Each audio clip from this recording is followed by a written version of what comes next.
Hello.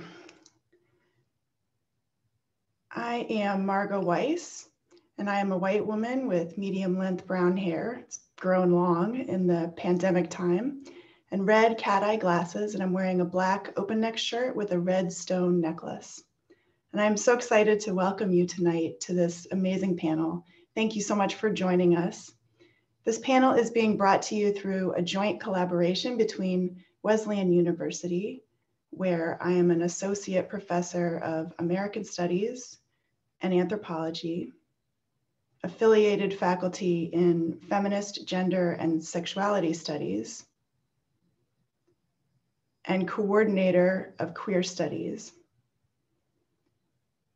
and CLAGS, the Center for LGBTQ Studies at the Graduate Center of the City University of New York, where I serve on the board of directors. As we begin tonight, I want to first thank the institutional support and the folks that made tonight's panel possible.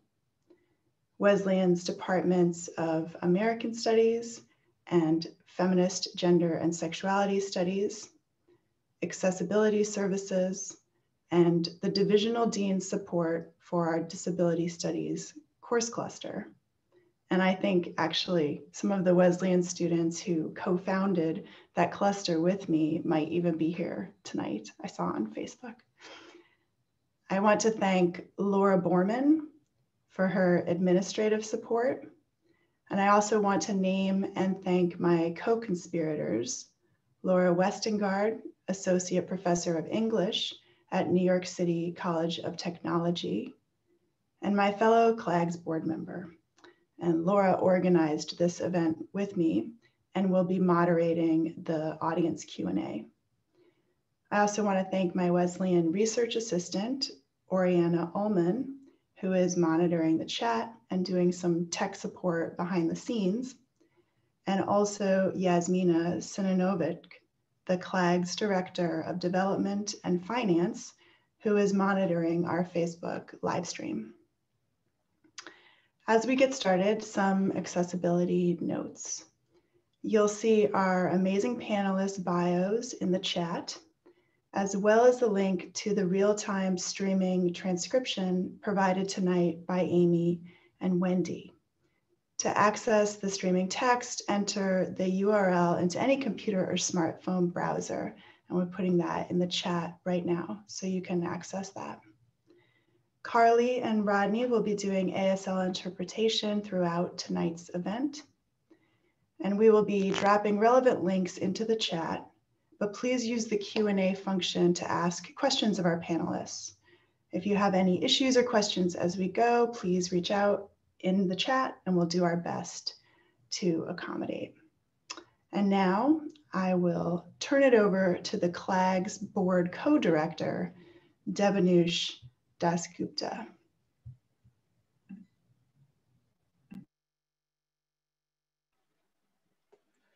Hi, everybody. My name is Devanush Dasgupta.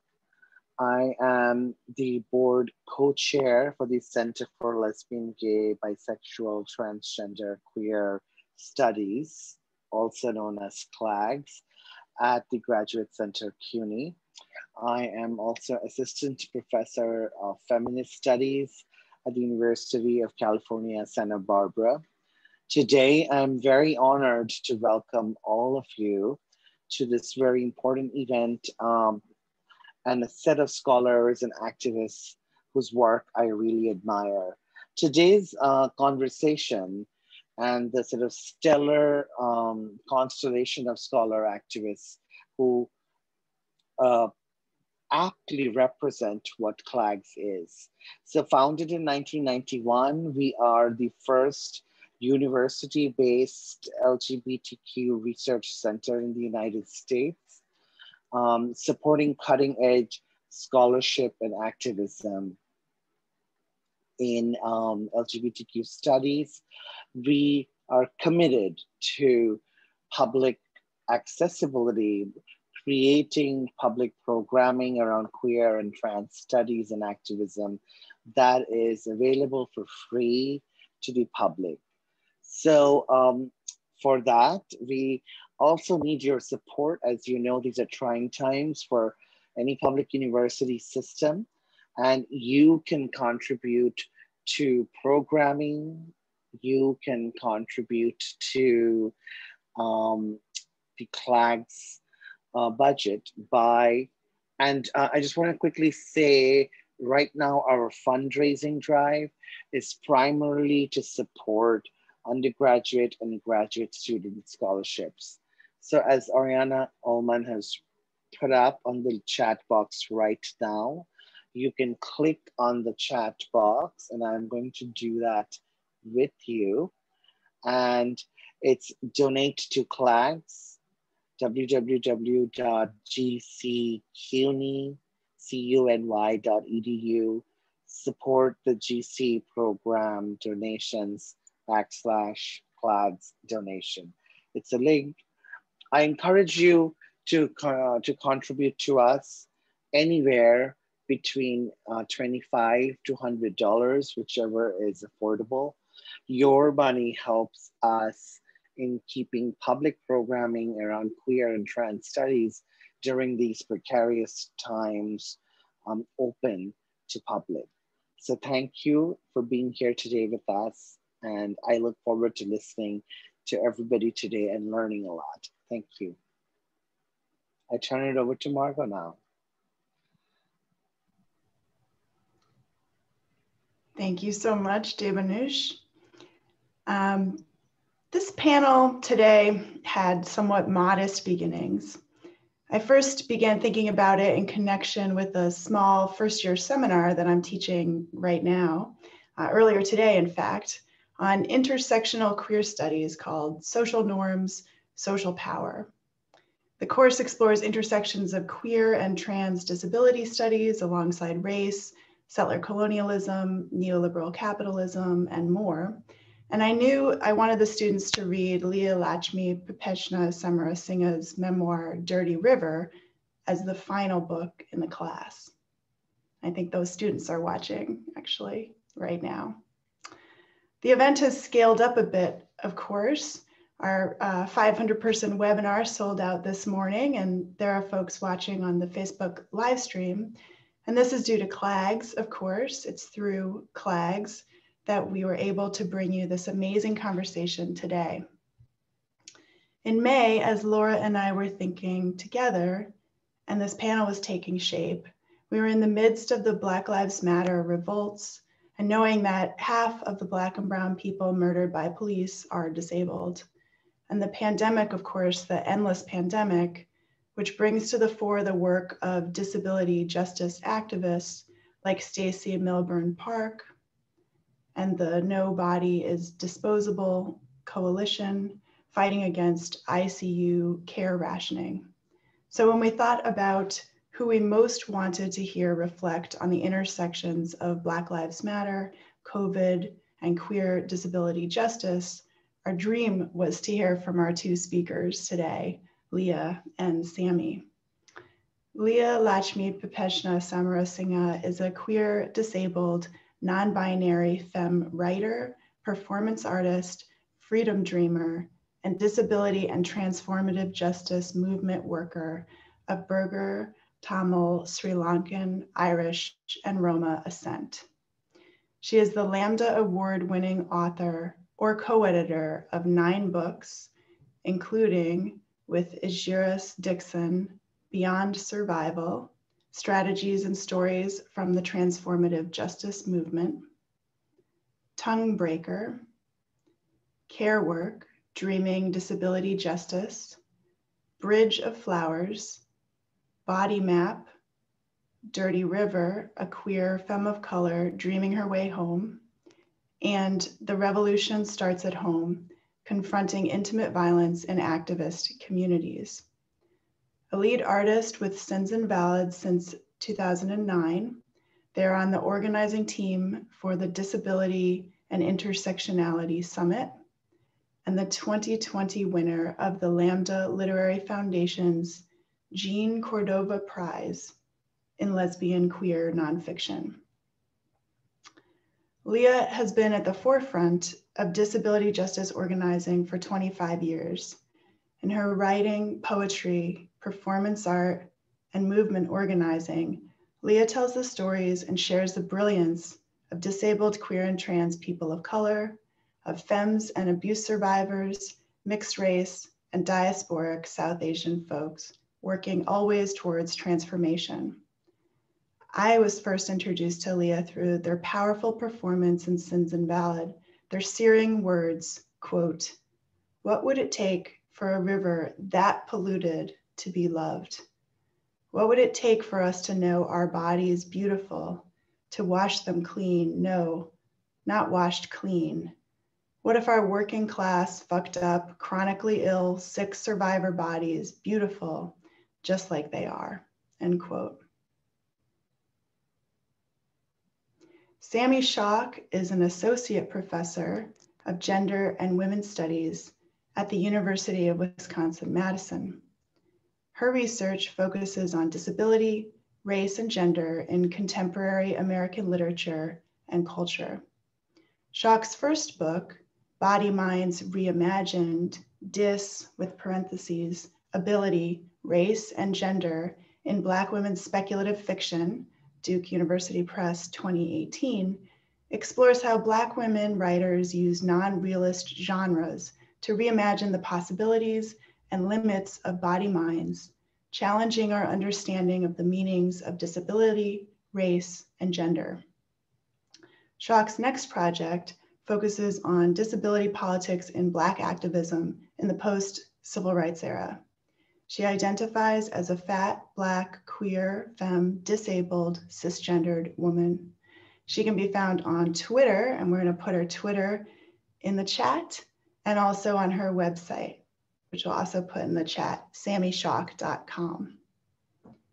You might know Sami's work toward a critical framework and methodology she calls Feminist of Color Disability Studies. Most recently, in her just out article with Gina B. Kim, quote, Integrating Race, Transforming Feminist Disability Studies, which just came out in Signs, the journal Signs. Or you might know some of her pleasure activism, the amazing moment of October last year when Dr. Sami Schalk twerked on stage with Lizzo, or her new project, brand new project, hashtag quarantine looks, embracing the fabulously mundane, which hopefully we'll hear a little bit about tonight. These two brilliant thinkers, writers, and activists give us a way to rethink disability studies and disability justice, starting at the intersection of disability, race, class, nation, gender, sex, and sexuality.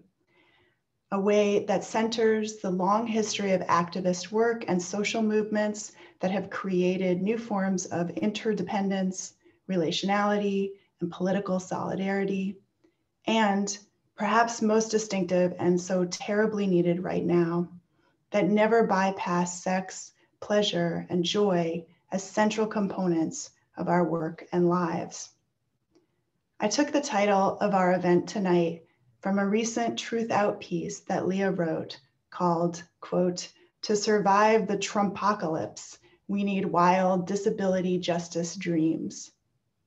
In it, she writes, quote, sick and disabled and neurodivergent folks aren't supposed to dream, especially if we are queer and Black or brown. We're just supposed to be grateful the, quote, normals, unquote, let us live. But I am the product of some wild, disabled, Black and brown, queer, revolutionary dreaming, and I am dedicated to dreaming more sick and disabled, queer, brown, femme dreams, end quote. And so without further ado, let's get started with queer disability justice dreams. Our event tonight is structured as a conversation. I'll be asking Leah and Sami several questions, and we'll have a free-flowing conversation. During and after our conversation, please use the Q&A function to ask questions. We'll have plenty of time for audience Q&A at the end of the event. So Leah and Sami, if you want to pop your videos on and introduce yourselves.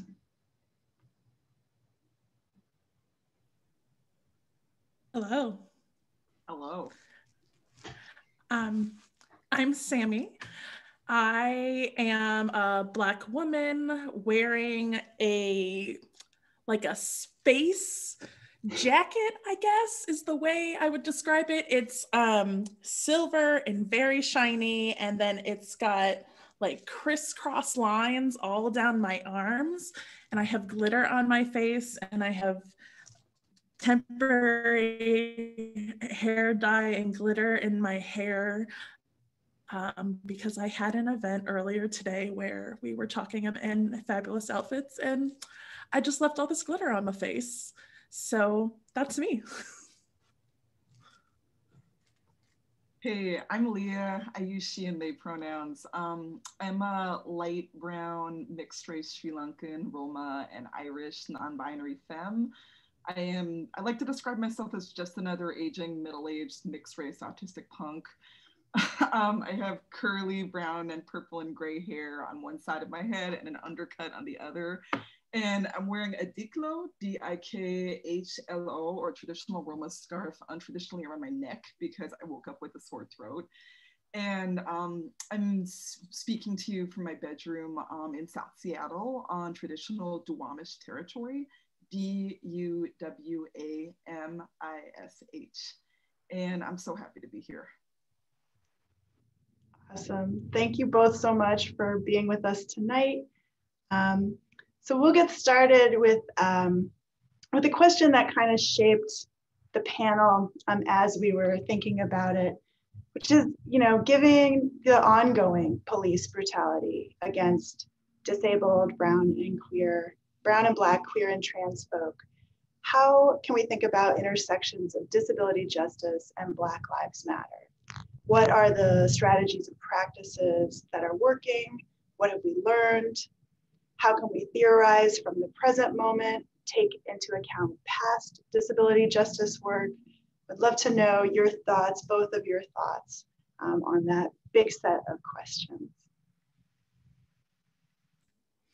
I can get started. Yeah, and there's so much to say about this, so I'll say a few things. One, I think at the core is that there is no Black liberation without disability justice. So there is no way that we can fight racism and anti-Black racism if we're not addressing ableism, because these systems are completely dependent upon one another to function. So I operate from that standpoint as a beginning, as a beginning place. But in terms of the way that I see that understanding of the intersection of oppression then working in practice in on the ground activism and organizing work is first recognizing when Black disabled people have been killed and naming disability as part of their identity and often part of the reason that they have been harmed. So naming that and making sure that that's prominent so that people recognize that disability is part of essential part of police brutality, particularly mental disabilities often, and mental health crises. So I think that naming that is first and foremost really important. And then starting to get Black Lives Matter and other Black liberation organizations to learn about disability justice practices in their organizing work. And so that is a range of things. So some of the things that I have been working on with local organizing groups here in Madison, particularly Freedom Inc., has been things like making our virtual things accessible. So including image descriptions, making sure that when we have event logos, that then there is all the text is also available down in the description, right? So just some basic accessibility things for letting people know. And then also starting to really challenge our ideas of what the different roles are in organizing work and recognizing that walking in the streets, being out, getting gassed by police are not the only ways that we do change work, and that disabled folks can be a part of movement work in a whole bunch of different ways on the ground and behind the scenes that need to be recognized and valued.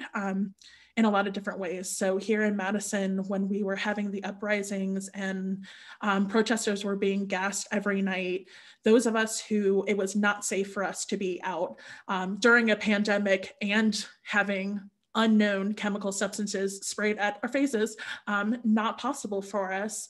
We stayed at home, but we were up all night following live feeds and giving people information about where to go, where medics were, if we needed more food or water taken down for people. So we were eyes and ears for people on the ground in a way that supported that work without putting our body minds in the same kind of dangers. So those are some of the things that we've started to do, is really think about how we incorporate and bring disabled folks in to organizing work, rather than just assuming that if you cannot do these particular functions, that there is no place for you in the movement. Totally. Just at the risk of being, the thing I say a lot is like disabilities in everything, right? Like that's one of like the central disability justice precepts. And just backing up everything Sami said, where I always go to in terms of talking about like how we're gonna win is that if we wanna end police murder of Black, Indigenous, and people of color, we're not gonna do it unless we look at ableism and racism, because, you know, 6 years ago, I remember Sins Invalid putting out a poster that was like, okay, there's no federal statistics, but like what we have gathered is that 50% of BIPOC folks who are murdered by the cops are also disabled, deaf, neurodivergent, et cetera. And now the stats are more looking like 80, right? And I just wanna name that. And in terms of people who've been doing this work, I just want to start out by naming the incredible work of people like Sins Invalid, Leroy Moore of Crip Hop International, who literally has been working on police murders and violence of Black disabled people since the 1990s. You know, Harriet Tubman Collective and their statement about fulfilling the vision of the movement for Black lives and really looking at the intersections of, you know, anti-Black racism and ableism. I want to name all these things because historical memory is so short, especially on the internet, and I've got a Rolodex in my head, and I know a lot of people who might be new to thinking about those intersections are like, wait, what? And I'm like, yeah, some of this is 6, 7, 10, 20 years ago, but people have been doing this work for a long time. And something I also want to lift up is that when we go back to anti-police brutality work in the 80s or 90s, disability justice may not have been a word yet, but there were and are Black and brown disabled folks doing work in prison justice and against police brutality that looked at disability, right? And I think that is one of many examples of how in doing this work and in being in our communities or movements, sometimes as disabled Black and brown folks, we go into our communities that are not the all disabled part, and we have a lot of work to do to get people to be like, okay, I can say the D word, you know, I can talk about disability, because historically there's been ways where we've been excluded by a majority white and racist disability rights movement that has not looked at our issues as disabled BIPOC people, or it has not really seemed either safe or worth it to claim disability. But it doesn't mean disability is not there. It means that people go, oh yeah, my stuff, you know, that thing I deal with, right? So a lot of our work in our communities is doing that unpacking, and a lot of the work that I've seen happen over the past decade of disability justice work is that those of us who are disabled BIPOC people, there's been some movement where 10 years ago in abled Black and brown leftist spaces, you know, I felt like a lot of us were being like disabled, deaf, disabled, and there'd just be crickets, like, you know, we're not gonna call you back, you're asking for these things, we're gonna forget about it, we're gonna pay lip service once and then nothing happens. And that's still there, but I will say that I have seen some really encouraging movement over the past few years of not specifically disabled only BIPOC groups being like, disability justice, we wanna learn about it, we wanna implement it. We're not, when somebody asks for basic or not so basic access, we're not just acting like, God, there's no way we can do that. We have no money. We're so pissed off. So that's a really big win, you know, and that's a lot of the cultural work we've been doing to create disabled movements that look like us and center the issues and lives of us as disabled BIPOC people. So I want to say that, and I also want to say in terms of solutions, just adding on to the access work that Sami, you shared about with Freedom Inc. and other spaces and cripping the revolution, right? I also think about, you know, this year in particular, as we know, it's been this wild year where abolition and defunding the police is in the New York Times all the time in a way that I never expected and that most people didn't. And, you know, so many people I know who are doing transformative justice and abolitionist work, you know, we've all been like, oh my God, it's go time. We have to make this real. People are talking about, you know, defunding the police. And masses of people are saying, okay, we know the cops aren't cool, but really, what do you got that is going to protect me from my rapist or, you know, the guy who wants to break into the house or whatever instead? And for me, disability justice is central to also how we actually create the world that we want, that really creates those alternatives. And, you know, a really key example is that, you know, we've seen in some movement areas, people say, well, you know, people don't really need the cops. They need social workers, they need psychiatrists. And thankfully, you know, disabled abolitionists have pushed back and said, actually, if you show up and it's not a cop with a gun, but a psychiatrist with 2 weeks of Depakote and a needle, maybe I won't be dead. But this is actually an issue that mad and neurodiverse people, in particular Black and brown people, have been organizing around for 40 years, where we're like, actually, that's not what we want either. We don't want to be policed by normalcy, by these ideas of what sanity is. We want peer support. We want affordable housing. We want to be able to access good therapy. We want to be able to be weird in public without being shunned or shot or locked up, right? So, you know, I think there's really great work people can check out. One place that I want to shout out is the Disability Justice and Abolition Coalition, or Abolition and Disability Justice Coalition. If you Google it, you'll find it. I also think that Yolo Akili and Beam's work in terms of looking at Black mental health from an abolitionist perspective and giving people real tools around like, hey, you know, like my friend or family member or myself is having emotional mental health crisis. What do I really do that's not 911, that's real, is so important. I also, last thing I want to say is that, you know, in the book that Ejeris and me co-edited, I'm holding up Beyond Survival right now, I wrote a long rant called Cripping TJ, where I just was like, I've been disabled, a survivor, and a stressed out TJ organizer for 20 years. And something I see a lot is that as transformative justice workers, we have vicarious trauma. We have post-traumatic stress from holding all of these really intense abuse stories. And a lot of the time, you know, we're putting out calls saying, if we're going to do TJ, everybody has to learn these skills. And we're kind of like, how come people aren't doing it? And my thing was, well, actually, people are kind of hesitant to do it because they're like, I already have trauma. Why would I have more trauma?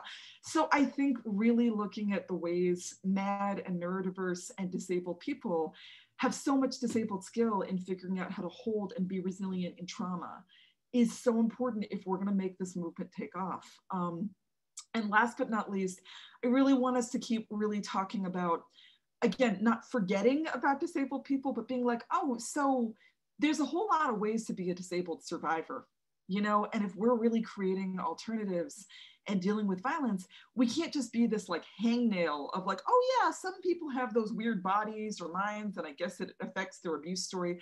But to really talk about things like desirability politics, or if I can't leave my house where my person's abusing me because they're also my primary caretaker, and it took 2 years for me to find an accessible apartment, if we don't put those into our TJ plans, the plane's not gonna fly. Okay, I'll stop, but that's what I've got so far. That's amazing. Yeah, I mean, absolutely right at the center of all of our justice movements. Sami, did you have anything to add, or shall we move to, yeah? I mean, so many things that I would just like echo and say yes on. But I guess two things that I just want to throw into the mix is yeah, going back to Leah talking about disability identity, I like just started to really be public about my disability identity, and I have been in disability studies for over a decade. So all of my early writing like talks about me as like non-disabled, but like identifying with disability and really not being able to, to understand my experience with depression and anxiety through a disability lens, because I felt like I wasn't disabled enough. I felt like a lot of my depression stems from trauma that is specifically racial trauma, being raised by white folks in small town Kentucky. And so for me, I was like, well, it's not the same thing, or it's not enough. I don't have a diagnosis. I don't take medication. So therefore, it's something else. And it took me doing research on Black disabled activists and doing interviews with Black disabled activists to finally be like, I really just I need to go ahead and just really lean into this and fully be out there, because it really is about building community. I've been doing the work of building my own support networks privately, but that building of support networks and that care work, right, are essential skills that I realized were needed in the movement. And that's what I found myself doing this summer, was doing a lot of trauma-informed responses to folks, and providing care, providing food and water for folks who have been marching, things like that are 100% coming out of my experience as a disabled person and having been in disability community for years and years and years. So I would never say that someone has to identify as disabled, but I am recognizing that for those of us who want to be leaders in movement work and in the field, it is essential for us to be open about our experiences and in claiming disability. So I wanted to add that into the mix, and also just really say that, beyond survival, I have been reading in the smallest increments, because it is hard. It is hard. It really challenges me. The chapter on like community solving murders, I literally threw the book. I was like, no, I can't solve a murder. I'm not ready. So highly recommend the book, but also recommend pacing yourself through it and not expecting that suddenly you were going to have all of the skills because you read one book. If I could just throw into that, I appreciate you so much. And when I saw your bio, and I was like, wait, Sami identifies as disabled now. Yay, I want to send her a cake. This is so great. It's so real. And it made me want to say, Margot, when you were introducing me and you were like, Leah's been at the forefront of disability justice for 25 years. I was like, no. And it's so important to say, because, like just the other day, I was doing this like class speak for this like disability studies class, and they were like, how'd you get into disability justice? And there's a story I tell a lot that's about my mom as a polio survivor, right? And this very slow, pain-filled walk we both did one day, the year the ADA got passed, right? And how my mom, working class Irish Roma polio survivor who was no medical care, her parents took her to the doctor once, and they were like, okay, yeah, put her on a bike, hopefully she can still be mobile. My mom, has never used the word disabled to describe herself, but when the ADA passed, she was like, I can't walk more than 50 feet without pain, right? And I was like, I was a 19-year-old little bitch. So I was like, are you gonna ask for accommodations? And she's like, no, they'll fire me and they'll hire someone younger with no disabilities. And to me, that's such a teaching moment of both. That's disability rights and the cliffhanger that Patty Byrne speaks of where disability rights is so useful, and then it stops, and then DJ had to take over because rights alone won't save us, right? Because my mom, the law let her maybe have that conversation, but it didn't actually materially change her life. But then 20 years later, her kid could be at a Sins Invalid show that I'd snuck to, because after being really chronically ill in my 20s, in my 30s, I moved to Oakland, and I was like, really like, okay, yeah, I'm good. That's all in the past. I'm not crazy anymore. I don't have chronic pain. I'm eating fresh fruits and vegetables. And I wanted to be with the cool kids, but then disability wouldn't leave me alone. So I snuck off to Sins and didn't tell any of my cool able-bodied queer people of color friends. And I was in a whole room of disabled Black and brown folks flirting and talking and seeing performance art about coming home. And I was like, oh, this makes it worth it. This gives me something. So, you know, I say this always because before and after and during whatever coming out and claiming disability looks like, we're always in disability. And one of my favorite anthologies that's a racial autobiography, racial memoir anthology from the early 90s is called Names We Call Home.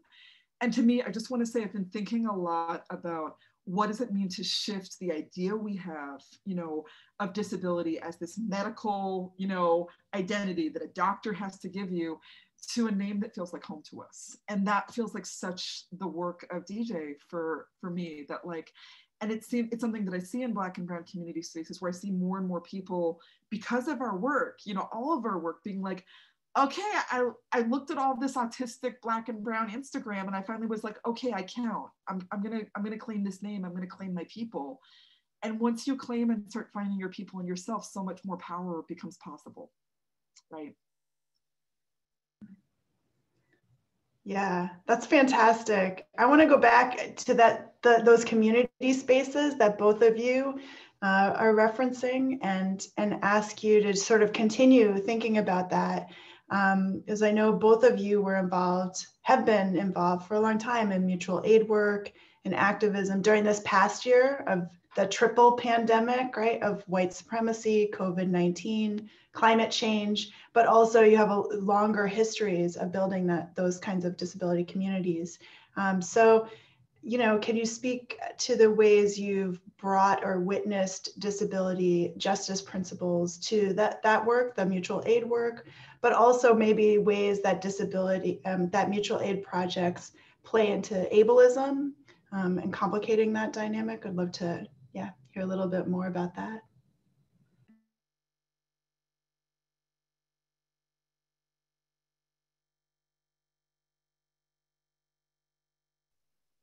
Sami, do you want me to go or do you want to go? You want me to go? Yeah, okay. Yeah. Oh God, I have so much stuff to say. I'm so happy. Oh wait, okay, I'm going. Yes, great. You know, this year, I mean, again, it's a year where like all of a sudden mutual aid is a mainstream term, or it's everywhere.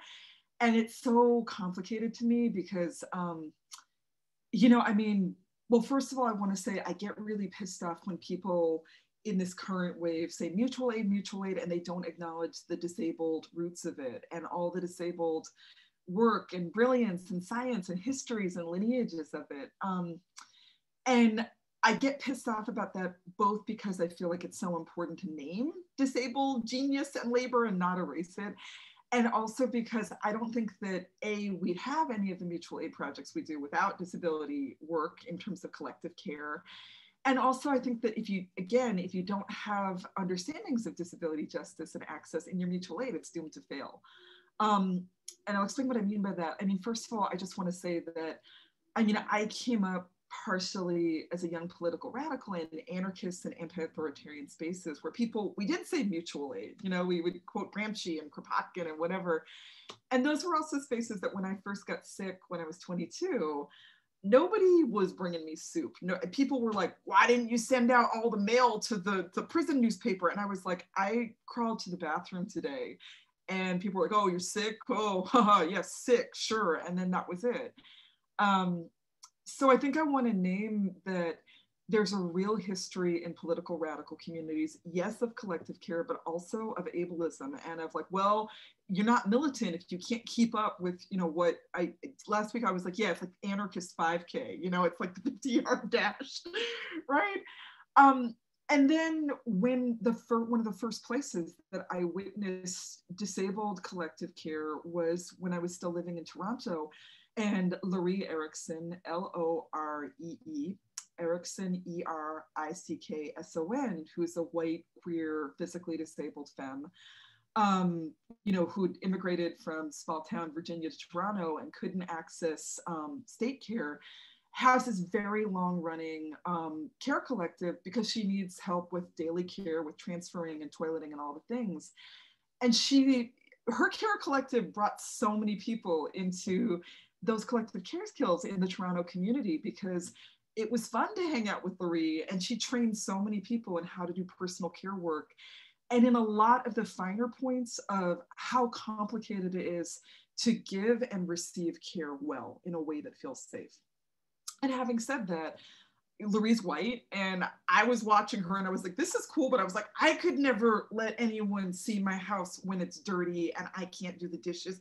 I used to clean houses. I can't have anyone clean my house. I had my own race and class and gendered versions of it all. So then, something I've written about in the 55-page chapter I chose to start care work with is all these different experiments in care collectives and how they're really complicated, and something that I just want to say briefly that like disabled people have been at the forefront of these experiments and how to give and receive care for each other. And there's so many different versions of it. And some things I really want to stress is that there are places where I see mutual aid faltering sometimes or missing, is that, mutual aid falters when there's not an understanding that it is political and risky and vulnerable to access care. That for so many of us, care has been a site of violence, right? And I have friends who have groovy care collectives, and I have friends who are like, no, I pay my attendants well because I don't, I had a friend once who, I don't know if she wants to be named, but she's a physically disabled woman of color. And she's like, I never want my ability to go to the bathroom to be based on how popular I am. And then there's the issue of so many of us who are disabled either have very little or no community because we're not cool and we're isolated by ableism. So where do these people come? Or, there's so many of the basics of like, in order to accept care, we need to be able to say, I'm saying yes to this, I'm saying no to that. Like, I get to have control, I get to have autonomy. I don't have to be grateful in this very charity-based way. And I was doing a workshop around care work this Monday, actually, and somebody was like, what's a need? How do we even know what our needs are? And, it's a group of all BIPOC people, all queer, and we had to have this whole conversation of, right, most of us have survived by being like, I don't have any needs, I'm fine, I'm independent. So the gap between just call me if you need something and being able to even know what your needs are, let alone to be like, yes, I will let someone see me when I'm messy.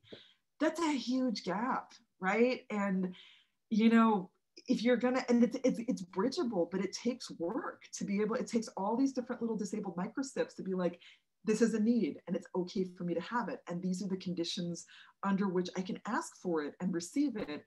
And unpack all of the stuff that we've internalized around, that means you're entitled, that means you're spoiled. And often it means really thanking ourselves for, yeah, I've had to have no needs in order to survive, thank you. And also we want to create a world where there's something else. There's more, but I'm going to stop there. Yeah, what I've seen emerge around the idea of mutual aid is so different from my understanding of mutual aid as learning from care collectives, right? Because they've been divorced from community. So what kind of popped up in Madison, and I think has popped up in a lot of other places, are these like Facebook groups where people post, I need this, I need that, or someone says, I have a whole bunch of XYZ thing. And you don't know who these people are. No one is like actually connecting with one another beyond that individual give. And then there's all this policing that happened so quickly. So quickly, people started to be like, you've asked, this so many times for this, like what are you doing? Telling people that when they're asking for one thing, saying like, oh, well, what you should actually do is XYZ other thing to get it. So it became just this, it just became a space to dump goods. And I don't think goods is mutual aid. It's not just like a flea market for food or something. Like it actually is about connection and care that requires an understanding of a person and like actually being in community with that person. And so I think what I learned the most over the summer with the kinds of attempts at mutual aid that were happening within organizing communities here was that it required us to actually get to know each other and to be vulnerable with each other. And I think where we got ended up being this place where we would say, like, everyone should, you know, do self-care, like rest when you need to rest, encouraging things that I had not seen as encouraged previously in my experience with like organizing collectives, but still not quite able to do it for one another. There was this expectation that the care happened outside of the organizing network. So there was an encouragement of support, but not quite able to provide it for one another because everyone was providing so much care to other people. And so one of the things that consistently strikes me when I go back to reading care work is the incredible load of care work on femmes, that consistently what I see in organizing networks are femmes doing all of this emotional labor to support and care and calm people down and keep people from doing stupid shit that they know is stupid. Don't do stupid shit. But so it's care work. It's like, so femmes become these like moms of these groups that I think is, it's not healthy. So I think the mutual aid, people are interested in it, in receiving, but they're not interested in developing the skills to be able to contribute sometimes. So that's what I really saw and was concerned about. So it was less about ableism popping up in those spaces, but like sexism and femmephobia coming up a lot. This expectation that, yeah, femmes we're gonna do the labor, but then not wanting to actually listen to femme leadership. Can I say, I feel like I talk about, can I say, is it feel okay if I say a quick thing? Yeah, okay, first of all, my friend Tara Hardy says, yeah, femmes have two places in most communities. One is Barbie, one is mommy. Fuck that. Thank you for naming all that. Like, real quick, I just wanted to say that, you know, I mean, there's disabled mutual aid this year that I've been a part of. It's not, you know, in Seattle, it really hasn't been the most visible, you know, the mutual aid network you find on Facebook. It's really just been, you know, like me, for me, it's been me and my disabled friends just texting each other being like, how you doing? And cracking a joke, or like, you know, I have two friends, we meet up once a week and we get burritos and we sit on the steps at Ascent and just like shoot the shit. And that's the thing too, is like, yeah, when you were talking about like the supermarket of care, you know, it just made me think, yeah, a lot of what we do, and this feels like really cripping or disabling care, is like, I think in the abled idea of what care is, it's kind of like the ambulance rushing in to drop off the soup or to fix it, you know? And then in disability community, it's a lot of us just being like, how you doing? Just checking in, love you, here's a meme. And also some like, I can go get your pills, I can listen to you when you're freaking out, you know, like, oh, you're going into the ER, great, you just needed to let me know, that's cool. And also stuff that's like not glamorous, you know, but really real, where I have a good friend who's like, look, I'm feeling a little sick, I live by myself, I need people just text me morning and the afternoon, and if I don't pick up, call 911, tell them I'm supersized and they need to bring a fat accessible equipment to get me out of here because I may not be breathing because of my conditions. And I was like, oh, sure, yeah, no problem. And then I was like, I don't know if a lot of abled mutual aid people, if this would be on their radar as like a one-way care can look like. And it was like that, but also I was just like, hey, here's this bear meme that I know you like. And they were like, great, love you. And like, it wasn't like save the day rescue. And it came out of, you know, we'd been building a relationship for 8 years. So we were able to have the trust that it built over time that we weren't gonna fuck each other over. So there's that. Yeah, building the relationships over time is such an essential part of it. And I think that particularly when the uprising started and people were suddenly like, okay, now we are this new group of people, but they have done no actual spending of time with one another. So it's like you learn in that process, you learn about people. And I think what I see in these mutual aid groups on social media is still this, it's just a charity model. It's unidirectional. It's not about I give and receive. It assumes that, yeah, if you are asking for something, there's nothing that you can give. And if you are giving, you aren't asking for anything. And that is not mutual. It's like it's not the word mutual. It's back and forth between two things. So it's not mutual aid. Like, it really literally is not by the definition of the word, but that is what people are calling it. And it's frustrating because I want people to invest more in doing the work in your own communities and in your own networks, not just I'm going to drop off some food for some poor people and now I did everything that I need to do. Yeah, that's amazing. That's such a centerpiece, right? That kind of interdependent community relationship building. I mean, you're talking about the sort of the longer work and the less maybe popular work that goes into building real transformative communities that I think disability justice is right at the forefront of and has been kind of maybe keeping with that a little bit. I also want, I mean, Sami, your glitter is absolutely fabulous. And I want to talk to you both a little bit about the place of pleasure and desire, both in the history of disability justice organizing, but also all of the work that you've done on sort of pleasure activism, on sex and queerness and femme fabulosity, which is like definitely in the house, joy, how this fits into your activist work, how this fits into imagining transformation, your vision of disability justice. Yeah. Okay, I'll start. Pleasure activism has become like the central framework for everything I do lately. So I have learned about the term from Adrienne Marie Brown and her book, Pleasure Activism, which Leah's also in.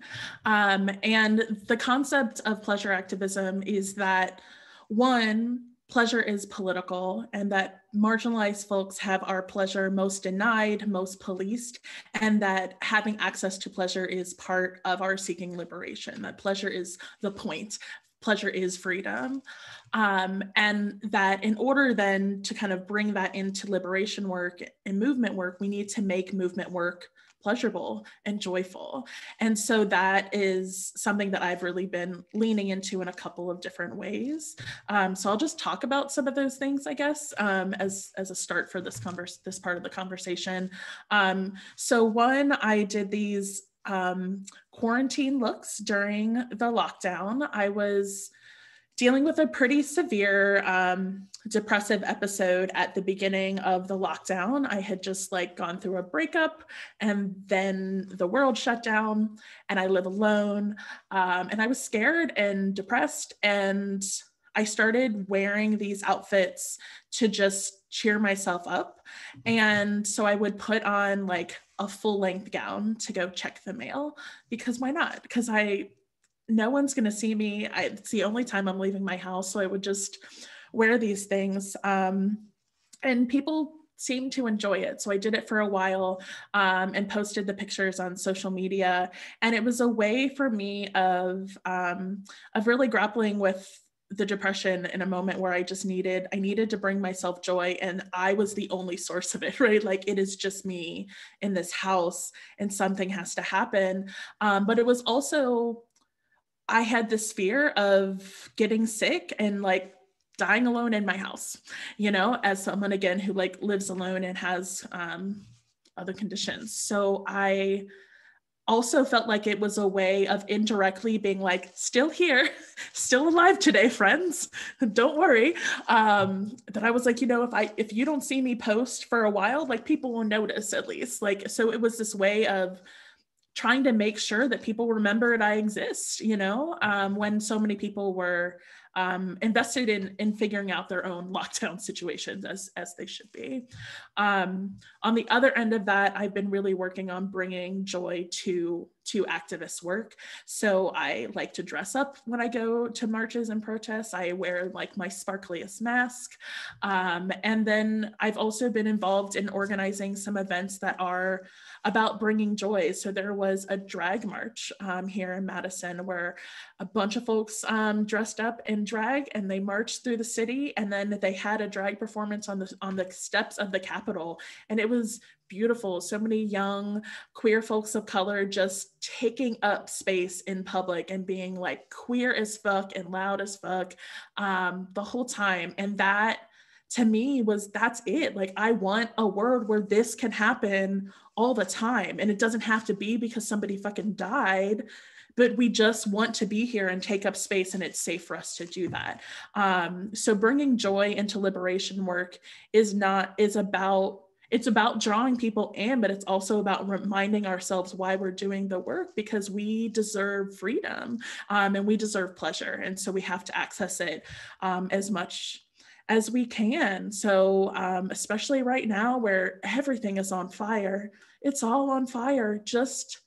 It feels more important than ever to take as much pleasure from every day that I can make happen.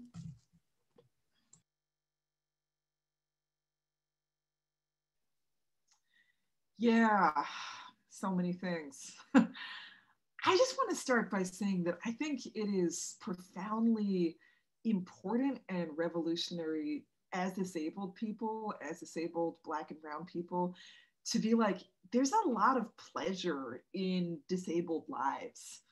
Like, that's real radical. It shouldn't be, but just really being like, yeah, no, it's cool over here. Like, I have a great time. There's a lot of stuff about being disabled that's wonderful. It's so important because, you know, one of the places where ableism really hurts people and stops people from wanting to identify with or claim disability is just this real common, that's a fate worse than death. Whatever it is, whatever kind of disability it is, it's a fate worse than death. And you know, I was part of a disabled performance last year called I Want to Be With You Everywhere that some folks put on in New York that was just wonderful. And one of the photos that was taken, it's, you know, me and a couple of disabled Black and brown femme friends talking animatedly. And I put it on my Facebook and I said, one of my deepest sources of joy is in hanging out with other disabled Black and brown people. And that is true. And it's kind of my recruiting technique. Like, I feel like one of my neurodiverse disability justice organizer roles is like going on Facebook and being like, no, it's fun over here. You can be with us. And, you know, I think that's there are these moments that are like disability justice learning moments / mind fucks for a lot of people. Like, I've taught a lot of DJ workshops where I'm like, so there's disabled skills. And people were like, what? I don't get it. What? Or like disabled pleasure. And people are still like, I don't understand what you're saying. And I understand because I was there for many years. And a story I remember a lot is actually when I was first starting to come out about identifying as physically disabled in Toronto. And Loree, who I mentioned before, Loree, was like, oh, I'm doing this, you know, queer disabled, you know, sex cabaret. Do you want to come read? And I wrote this really depressing piece where I was like, fibromyalgia is about being alone. It's about falling. It's about pain. And I really was like, I didn't tell people about the show. I was like, it's going to be depressing. And then I got there and the first reader was literally reading a story that was a porn story about 4 disabled queer people having an orgy. And then the zombie apocalypse hit. This was done on Flipchart, on overhead projector slides, and it was a choose your own adventure. So then the whole thing was, okay, so you have to escape the zombies while still having sex while leaving no one behind. And I just sat there with my mouth open. Like, this is not, it's hard because people are like, how did you get into disability justice? And I was like, it was porn. But that was this moment where I was like, oh man, it doesn't have to suck. So I was like, I have to rewrite my piece. And the fact was, I had just gotten out of a shitty relationship with someone who was really this white ableist butch who was fucking awful and like made fun of all my access needs and whatever. So I didn't have a lot of great reference points for fun disabled sex, but I was like, I'm gonna go and try and find them. So I wanted to say that. I wanted to say that, you know, a student of mine said kind of early pandemic, wow, the world has been cripped by the virus. And I was like, yeah.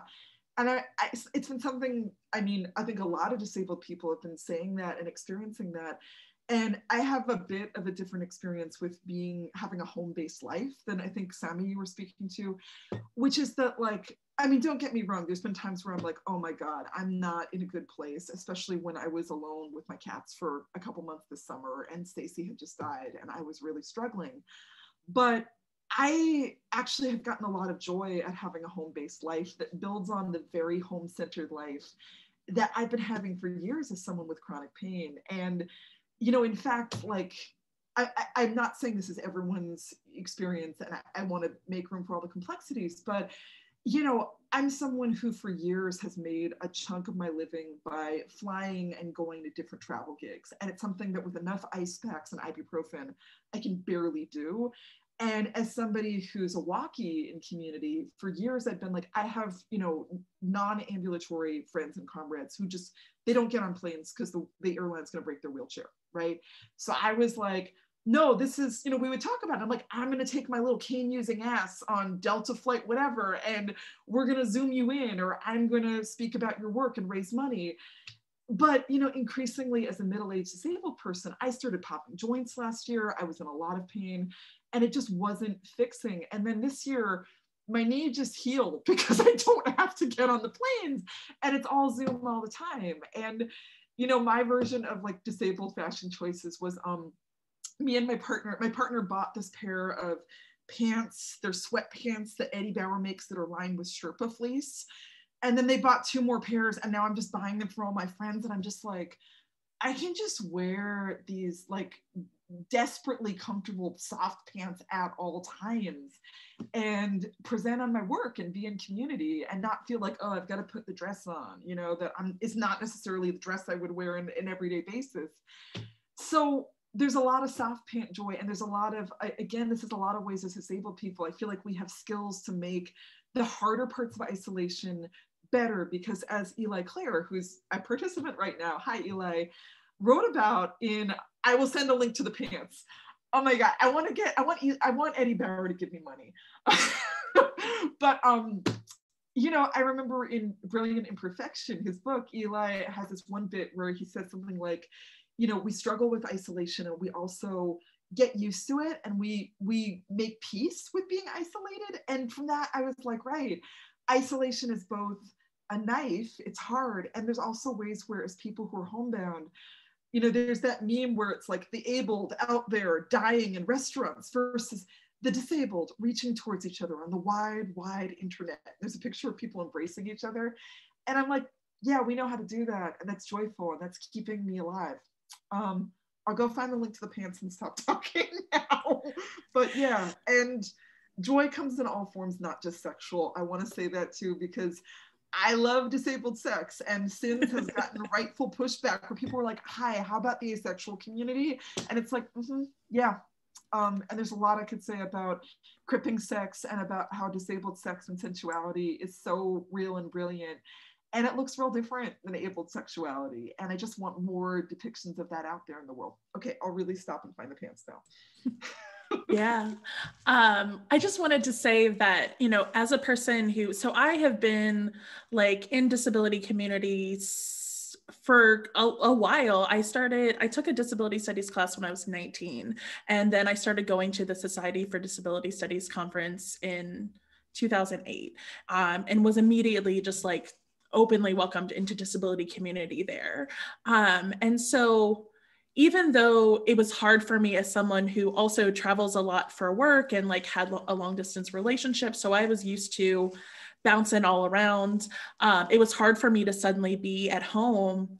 I also knew immediately all these things that I could do. I knew that I should start like finding a Zoom dance party, and I knew how to connect with my friends already, because I already had so many friends that I connected with digitally. It actually didn't change a lot of things for me. And so even though it changed my day-to-day in so many ways, I did have this skill set or toolkit, I guess, because I knew so many disabled folks who lived at home primarily and lived most of their lives in homes. So that knowledge was there for me in a way that, I mean, it was one of the reasons why I was like, oh, I'll just dress up here for me because I wanna, and I can like get on Zoom for like 5 minutes and be like, look at me, I'm so cute, tell me I'm cute, all right, bye. It's great. So that skill set is so important. And I felt like, yeah, I adapted, and other disabled folks adapted better or faster, in my opinion, than other people, right? And also saw it coming, right? Like I had fashionable masks from day one, like so quickly. I was like, we all gonna need masks, and mine are gonna be cute. So I was rocking fashionable masks very early on, before everyone was wearing them, because we saw it coming, you know, we knew, yeah, there's also a way that there's this like the knowledge to see and predict ahead a little bit. And so I knew so many people that were just like, this is going to be bad. Let's just go ahead and prepare for it to be bad. And so many folks, I think, were dismissive of disabled people's fears. And here we are. Yeah, I and the mask thing too. And it's just being on the West Coast, there's been just such an interesting thing about masks and crip community, because when the wildfires really started taking off 3 years ago, it was people in the chemically injured community and environmental illness community who were like, we know about masks, we know about detoxing. And, you know, so, and then when COVID came around, I had my both my N95, but also my like cute pink lace I Can Breathe. And people were like, where do you get that? And I was like, chronically ill femmes have been keeping I Can Breathe in business with their cute honeycomb filter pink lace mask for years.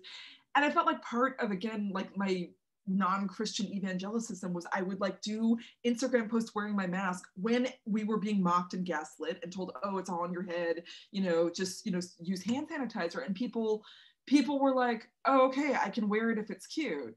And it frustrates me that, you know, there's ableism where people go, oh, masks are ugly, blah, blah, blah, blah, blah, you know, but the skill that we have as disabled femmes of color to be like, make it cute, you know. It also makes me want to shout out Sky Cubacub, SKYCUBACUB, and their work with Rebirth Garments. And they have a whole, if people want to check it out, Sky is an amazing brown, Asian, genderqueer, disabled fashion maker in Chicago. And they have a whole radical visibility manifesto where they're like, right, there's a political, ableist, racist history of, you know, medical gear and adaptive gear having to look ugly. But hey, here's this sensory-friendly hijab in a beautiful color. Here's really cute stuff for your amputation. Here's all this sensory-friendly clothing that's really cute and bright. And it's designed around like, you can hide yourself if you want to, or cloak yourself, but you can also be radically visible as a Black or brown disabled person. That is something that I feel like I draw on. Yes. That's amazing. Thank you. So I have so many more questions for you, but I'm looking at the time and I'm going to be sensitive to, you know, we end at 7:30 and I can see there's a bunch of audience questions in the Q&A. Remember to submit questions to the Q&A. So I'm going to turn it over now to Laura, who's going to moderate the audience Q&A.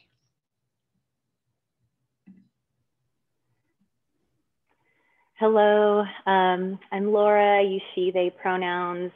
Just a quick visual description. I'm a queer, white, non-binary femme with shaved brown hair. I'm wearing big black over-ear headphones and I have a white and gray background behind me. Just to start off with a couple of questions that we got from the audience about COVID times, since y'all were talking about that, and the digital virtual communities that have existed and are continuing to develop. There's a couple of questions about mutual aid organizing during the times of COVID.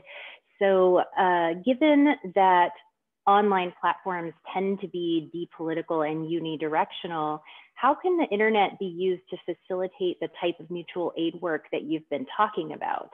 And this person asked this as an organizer of the mutual aid fund that had to go online during COVID. So they're looking for practical advice.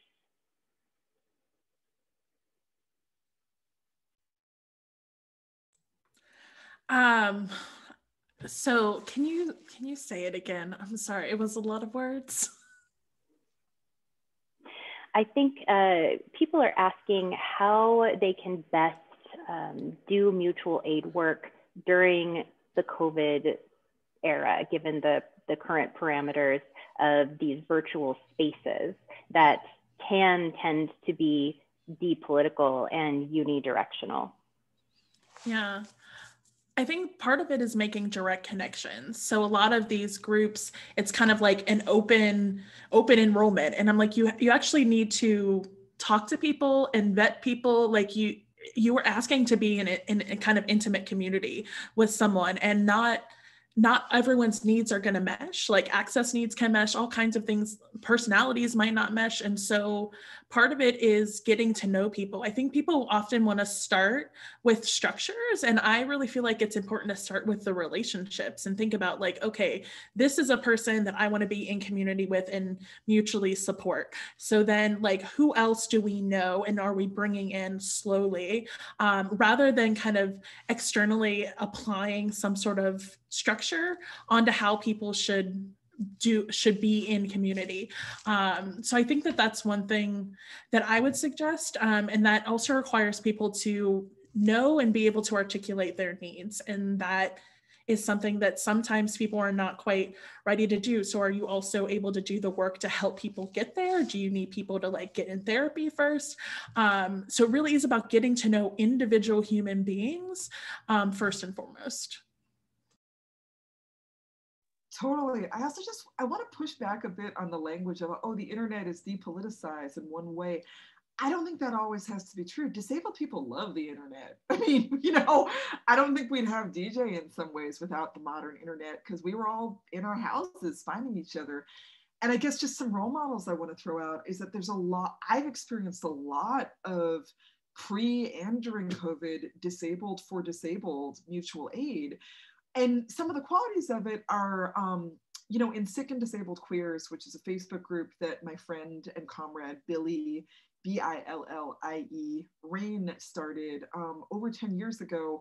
We did so much disabled mutual aid across the country, but we had some ground rules that are like, people say what they need, and people get to say, I just need to vent. I don't actually want unsolicited advice. Don't tell me about the vitamin that's going to fix it, right? That's for one thing. And that, we really moved from a place of we're all disabled and we all have needs and we all have something to offer. So that kind of idea that Sami, you were, naming, that comes up in ableist mutual aid of like, oh, we're the good people who are giving charity to poor people. That didn't happen. And it also, and so I think that shifts I think something to keep in mind is shifting what mutual aid looks like, that it doesn't have to be, oh, I'm bringing this poor person some soup and I don't need anything. But I mean, the kind of things we did was like everything from like raising money to buy my friend, wheelchair accessible van when he needed one, to I'm thinking about when Stacy was raising money to put a wheelchair lift in her house last year. And she was like, everybody gave $20 from their SSDI before the 5th of the month. And that's what built the ramp. And to really be like, that's mutual aid, right? Like, being like sitting with somebody when they're like, I have to call the food stamps office and I'm blocked, and being like, can I just sit with you? That's mutual aid, right? I think that's all super important. I've actually seen some mutual aid big online spaces that I think haven't played into ableism. I'm thinking about Caremongering Toronto, which is also interesting because I think a lot of the Canadian ones are a bit more horizontal because there's a lot of reasons that could be. I'm not even going to go there. But what I will say is in that group, which has tens of thousands of people, the organizers have said, if someone asks for money or food, we don't question it. We don't go, oh, are you a scammer? We're going to just trust that people are going to, ask for what they need, and we have to trust them, and occasionally if there's been some messed up situation, we'll deal with it. But we're not the kind of thing you were saying, Sami, where people were getting policed and told, you already asked, or you can't get this, you should do this instead. They have a blanket rule and a community agreement that's like, we don't tell people what they need. We trust people to know what they need.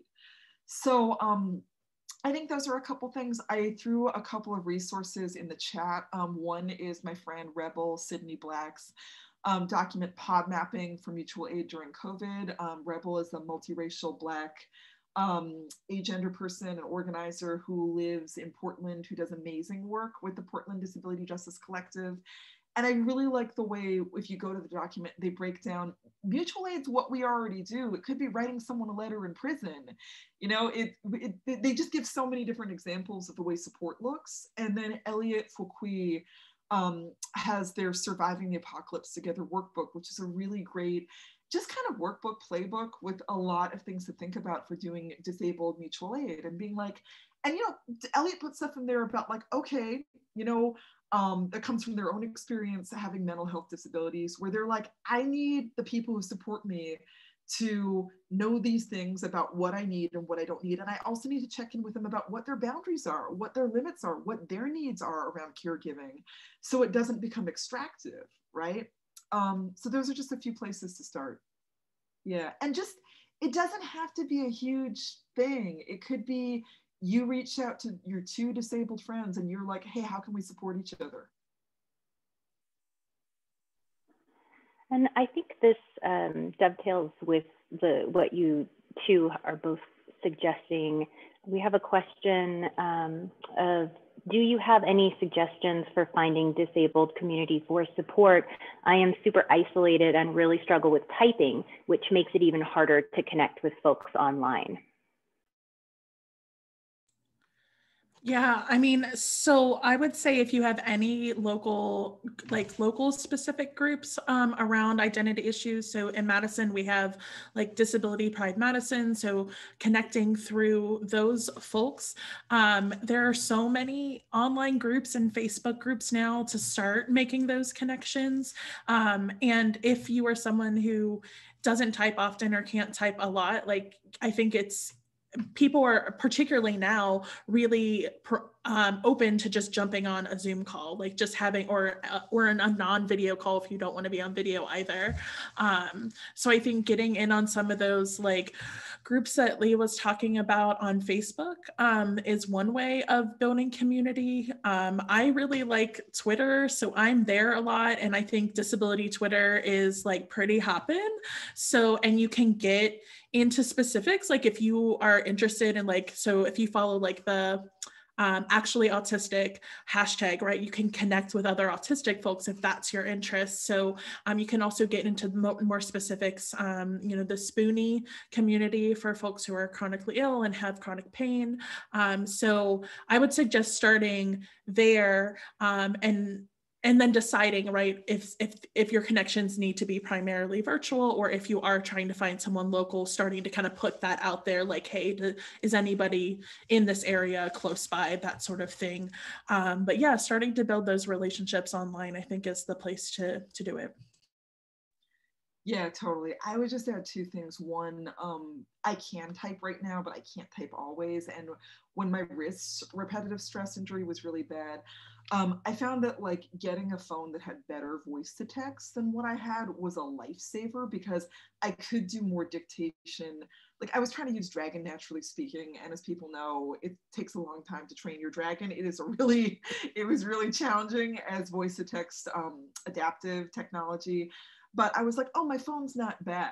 I can correct a little bit here and there and do shorter things, and that saved my wrists. So I have like an older iPhone that's pretty good. I know that my partner was always like, life's not good, baby, but my LG phone was not bad, I will say, for voice to text.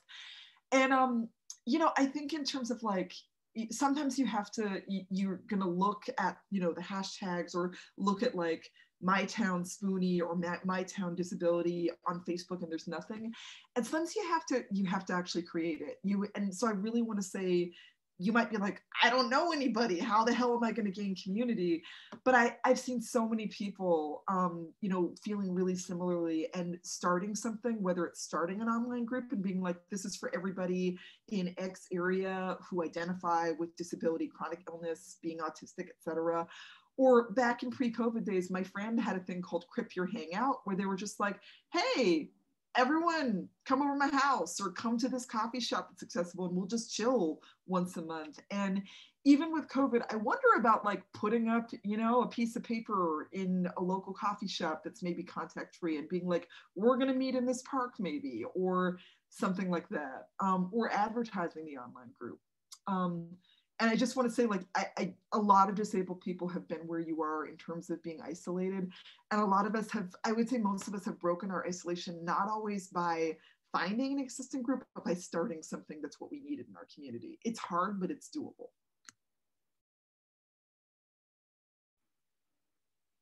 Fantastic, thank you so much. We had a couple of questions about the connection between disability and trauma that Sami brought up earlier. Someone asked, Sami, you mentioned that you saw your trauma as something separate from disability. I had a very similar experience, so I'm wondering if you think that we might need to be making a more explicit connection between trauma and disability, both in movement work and academia. And I will add from another question in the treatment and working with survivors of intimate violence. So I think of the trauma that I've experienced around sexual violence and racial violence as disabling, as like the seeds or, you know, I don't know, it's influencing my experiences of depression. Like maybe there was a world where I don't have depression because I didn't experience trauma. I don't know. That world is not the world that I live in. So for me, there's not a lot of value in being like, is disability trauma, is the trauma, like, it doesn't matter. It's all here.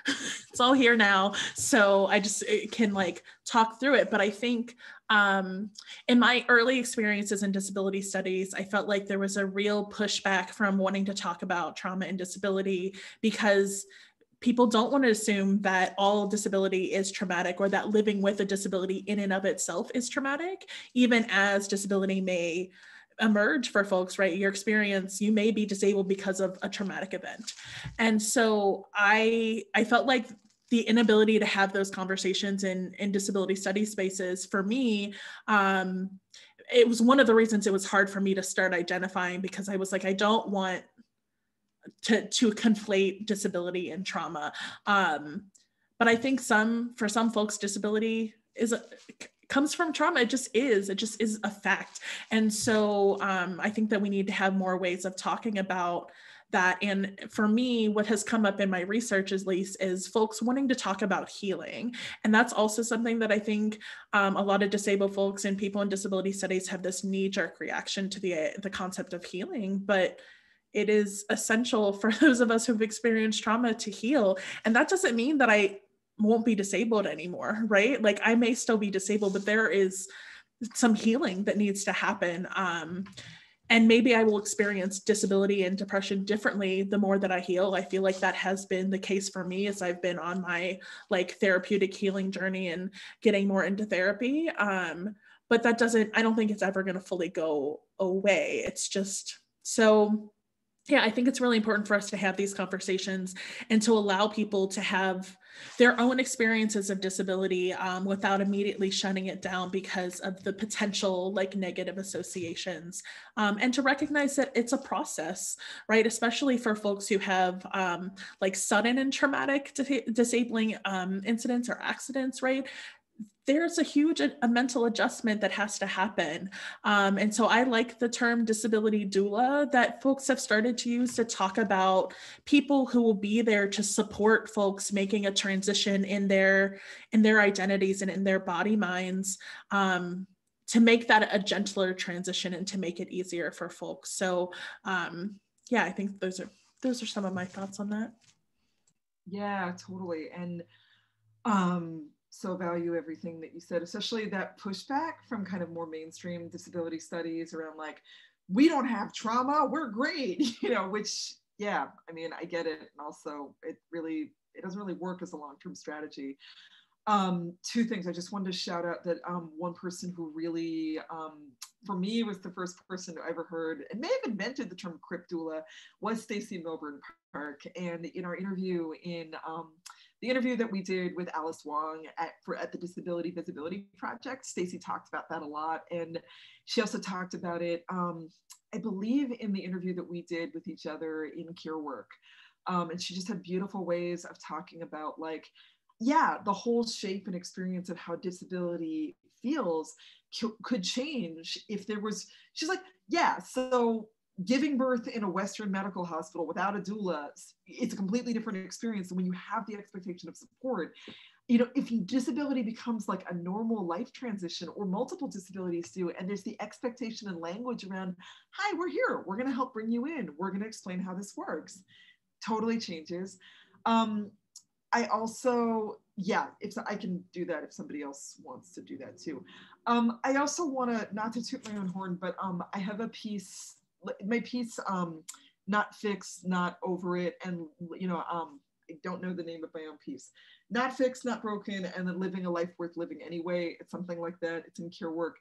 It's a piece that I wrote because there was this anthology, the survivor anthology called Whatever Gets You Through, that's in Canada, that invited me to write something. And I was like, yeah, I want to write about being a middle-aged incest and sexual assault survivor, and really pushing back against the idea that's so common in survivor narratives of healing means that you're fixed somehow and that you don't have any triggers anymore and it's like it never happened, which if that is true for some people, awesome. For me, I never got there and I don't think I ever will. And I think for so many survivors, and I say this as a survivor and someone who's been active in gender violence and anti-sexual assault work in various roles for years, it really hung us up because people would be like, I'm not just like living some suburban life, you know, with no trauma and just married to my nice husband without the triggers.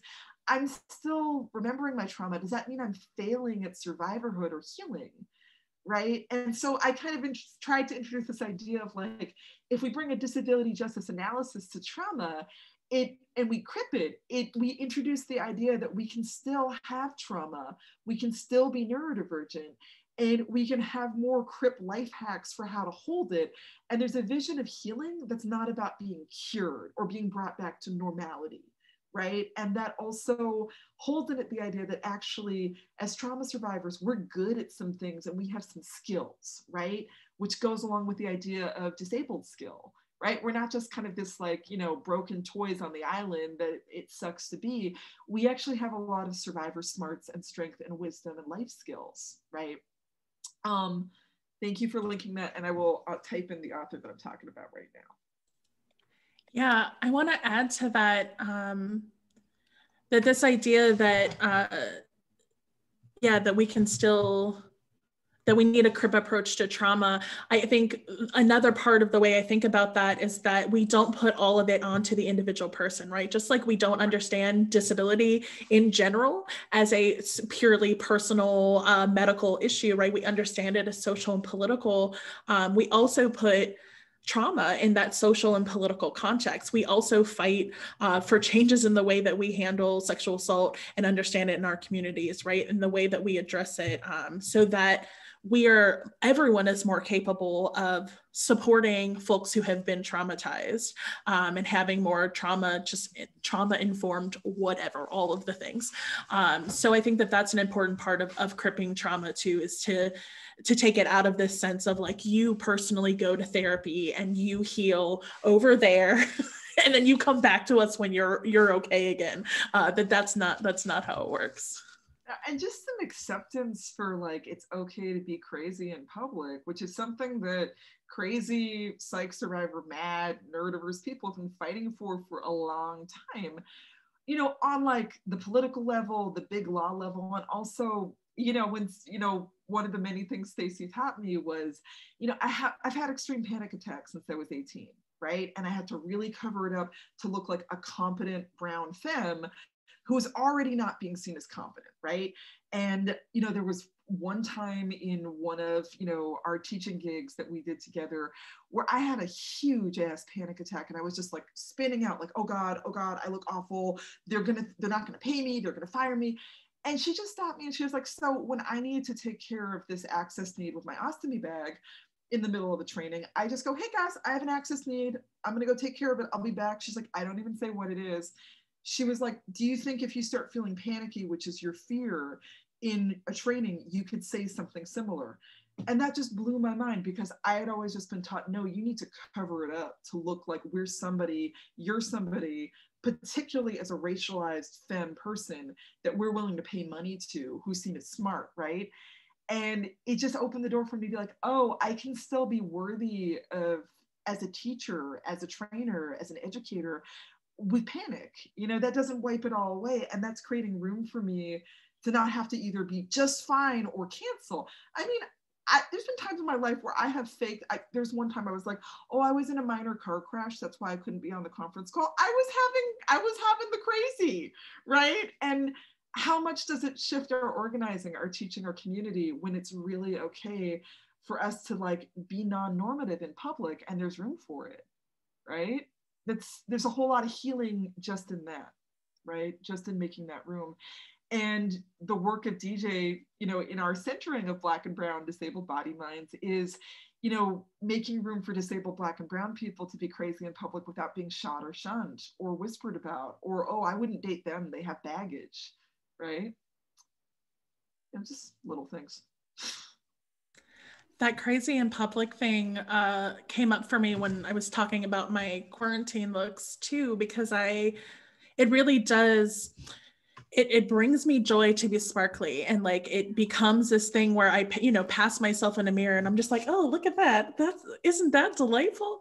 But I often feared being in public then, right? That I'm like, I can't go out just to the grocery store looking like this, like people will look at me. And so getting used to that radical visibility and being looked at and being like, yeah, people might think that I'm crazy, but I kind of am. Like, it is the way that I am coping with my crazy right now, is to like be in this like chest hair cat onesie in the grocery store. It just is. Right. And then I'm going to go back home and eat these snacks. So I think that fear is so real, and being able to embrace it a little bit more is really important.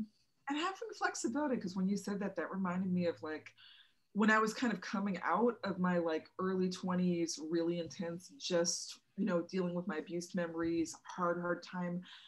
I remember being like, I don't want to look like a slutty punk anymore. I'm going to go to H&M and get some pretty boring clothes. I can be a boring brown girl going to the supermarket and coming home and not being clocked. And I'm just like, diversity of tactics, right? And also, I want to fight for the world where we all get to go to the grocery store in the Catwoman onesie, with no fear.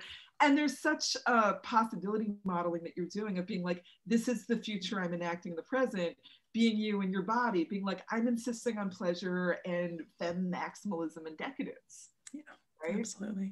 Right.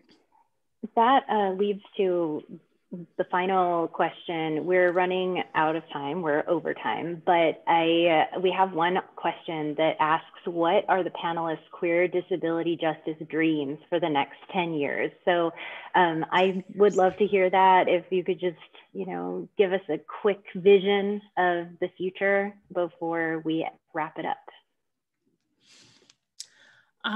Let's see.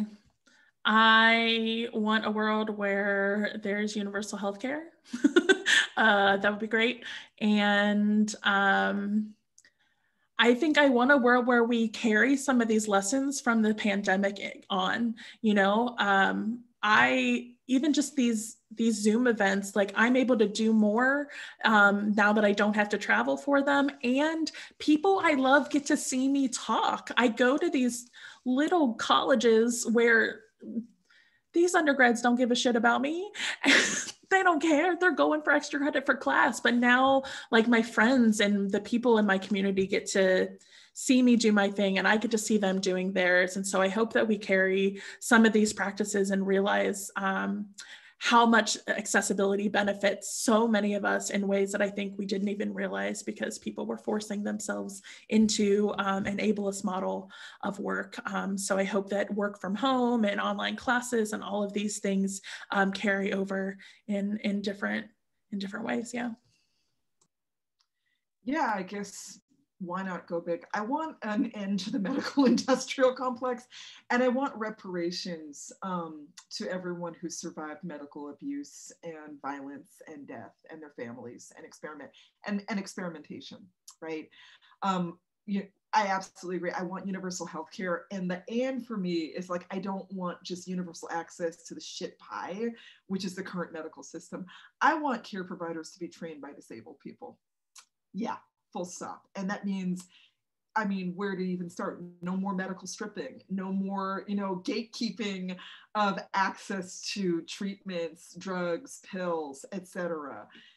All of it. I want no more prisons. I want no more police. I want there to be TJ committees and transformative justice committees and councils everywhere that are informed by disability justice.